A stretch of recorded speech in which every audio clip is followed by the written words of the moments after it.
America में हो रहे राष्ट्रपति चुनाव की दुनिया भर में चर्चा हो रही है। काउंटडाउन शुरू हो चुका है। ऐसे में बड़ा सवाल ये कि अमेरिका में राष्ट्रपति का चुनाव आखिर होता कैसे है। इसका प्रोसेस कुछ पेचीदा जरूर है, लेकिन बहुत आसान और दिलचस्प तरीके से हम आपको इसे समझाने की कोशिश करते हैं कि आखिर राष्ट्रपति का चुनाव अमेरिका में किस तरह से होता है। जब भी ये सवाल जहन में आता है तो सबसे पहले ये सवाल उठता है कि अमेरिका में राष्ट्रपति पद पर कौन काबिज हो सकता है, इसका चुनाव आखिर लड़ कौन सकता है। तो अमेरिका के संविधान में इसके बारे में साफ साफ लिखा गया है। राष्ट्रपति पद का उम्मीदवार बनने के लिए 3 शर्तों को पूरा करना अमेरिका में जरूरी होता है। उम्मीदवार को कम से कम 35 साल का होना चाहिए, वो अमेरिका का नेचुरल बॉर्न सिटीजन होना चाहिए और वो कम से कम 14 साल तक अमेरिका का रेजिडेंट यानी कि वहाँ का निवासी रहा हो। ये प्रमुख शर्तें हैं। लेकिन अब बात उस चुनाव प्रक्रिया की जिसे बड़ा पेचीदा माना जाता है। राष्ट्रपति चुनाव के ऐसे में 4 बड़े फेज पर गौर करने की जरूरत है। पहला फेज होता है प्राइमरी और कॉकस का, दूसरा होता है नेशनल कन्वेंशन का, तीसरा जनरल इलेक्शन का और चौथा और अहम फेज होता है राष्ट्रपति को चुनने का। इलेक्टोरल वोट के जरिए ही आखिरकार राष्ट्रपति का चुनाव अमेरिका में होता है। सबसे पहले प्राइमरी और कॉकस को समझने की कोशिश करें तो ये 2 ऐसे तरीके हैं जिसका इस्तेमाल जितने भी राजनीतिक दल हैं वो राष्ट्रपति पद के उम्मीदवार चुनने के लिए करती हैं। वैसे अमेरिका में 2 ही मुख्य पार्टियां हैं, रिपब्लिकन पार्टी और डेमोक्रेटिक पार्टी। प्राइमरी और कॉकस से डेलीगेट्स का चुनाव होता है और ये वो लोग होते हैं जो पार्टी के नेशनल कन्वेंशन में अपने स्टेट का प्रतिनिधित्व करते हैं। जिस राष्ट्रपति उम्मीदवार को डेलीगेट्स का बहुमत मिलता है वो पार्टी का राष्ट्रपति पद का आधिकारिक उम्मीदवार नामांकित कर दिया जाता है। आमतौर पर तो वैसे प्राइमरी में वोटिंग के लिए सीक्रेट बैलेट का इस्तेमाल होता है और इसको आयोजित करने की जिम्मेदारी भी स्टेट और लोकल गवर्नमेंट ही की होती है। प्राइमरी मुख्य तौर पर 2 तरीके से होती है, क्लोज और ओपन। क्लोज प्राइमरी में सिर्फ पार्टी के रजिस्टर्ड वोटर ही हिस्सा ले सकते हैं और ओपन प्राइमरी में वोटरों के पार्टी के साथ पंजीकृत होने की ऐसी कोई खास जरूरत नहीं होती है। लेकिन इसके बाद बेहद अहम बात कॉकस की।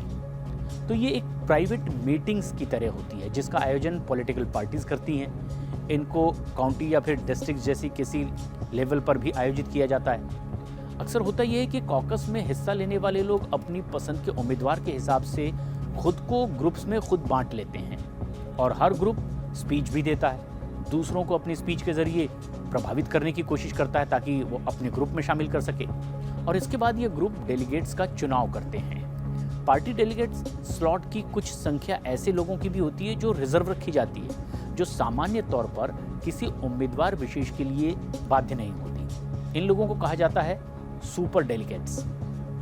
और प्राइमरी और कॉकस के बाद इन दोनों बड़ी पार्टी अब अपने अपने नेशनल कन्वेंशन का भी आयोजन करती हैं, जिसमें पार्टी के राष्ट्रपति और उपराष्ट्रपति पद के उम्मीदवारों का आधिकारिक तौर पर नामांकन कर दिया जाता है। उपराष्ट्रपति पद के लिए जो उम्मीदवार होता है इसका ऐलान राष्ट्रपति पद का उम्मीदवार करता है। पिछले कुछ दशकों में तो वैसे नेशनल कन्वेंशन बस एक सिर्फ फॉर्मेलिटी के तौर पर ही वहां देखी जा रही है और राष्ट्रपति और उपराष्ट्रपति पद के उम्मीदवार को हाईलाइट करने के लिए इवेंट के तौर पर ही इसे देखा गया है।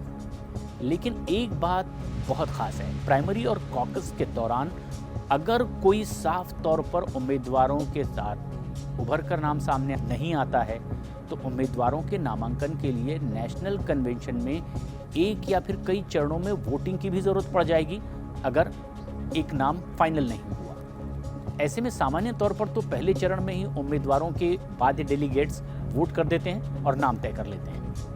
उधर नेशनल कन्वेंशन के बाद राष्ट्रपति चुनाव का सबसे महत्वपूर्ण फेज आता है जनरल इलेक्शन का और इस इलेक्शन के लिए हर स्टेट से अमेरिकी सांसद यानी कि कांग्रेस में उनके सदस्यों की संख्या के बराबर ही इलेक्टर्स चुने जाते हैं। वॉशिंगटन डीसी से 3 इलेक्टर्स चुने जाते हैं और इस तरह से राष्ट्रपति चुनाव के लिए इलेक्टर्स की कुल संख्या 538 हो जाती है।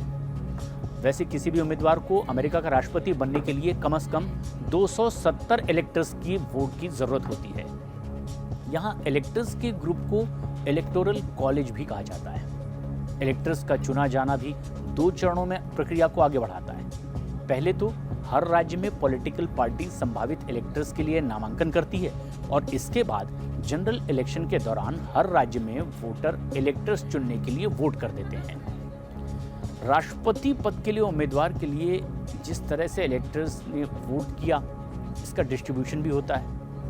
वो डिस्ट्रीब्यूशन भी बेहद रोचक माना जाता है। मेन और नेब्रास्का को छोड़ दें तो बाकी सभी राज्यों में पॉपुलर वोट के आधार पर ही विनर टेक ऑल पॉलिसी अपनाई जाती है। जैसा कि इस पॉलिसी के तहत कैलिफोर्निया के सभी 55 इलेक्टोरल वोट उस उम्मीदवार को मिलेंगे जो राज्य में पॉपुलर वोट यानी कि जनता के वोट का विजेता होगा। ऐसे में देखने को मिलता है कि किसी उम्मीदवार को पूरे देश में ज़्यादा पॉपुलर वोट तो मिल गए, लेकिन इसके बाद भी वो राष्ट्रपति का चुनाव हार जाता है। ये भी प्रक्रिया है। आखिर में बात करते हैं उन 2 राज्यों की जो विनर टेक ऑल पॉलिसी को नहीं मानते, यानी कि मेन और नेब्रास्का। यहाँ पर कांग्रेशनल डिस्ट्रिक्ट मेथड अपनाई जाती है, जिसके तहत ये राज्य स्टेट पॉपुलर वोट विनर को 2 इलेक्टोरल वोट अलोकेट कर देते हैं और फिर हर कांग्रेशनल डिस्ट्रिक्ट में पॉपुलर वोट विनर को 1-1 वोट मिल जाता है। पेचीदा जरूर है, लेकिन हमें उम्मीद है कि हमारी इस खबर के बाद आप इस अमेरिका में राष्ट्रपति चुनाव की प्रक्रिया को आसानी से समझ गए होंगे। अगर आप समझें तो कमेंट्स करके अपनी राय इस पर हमें जरूर दें।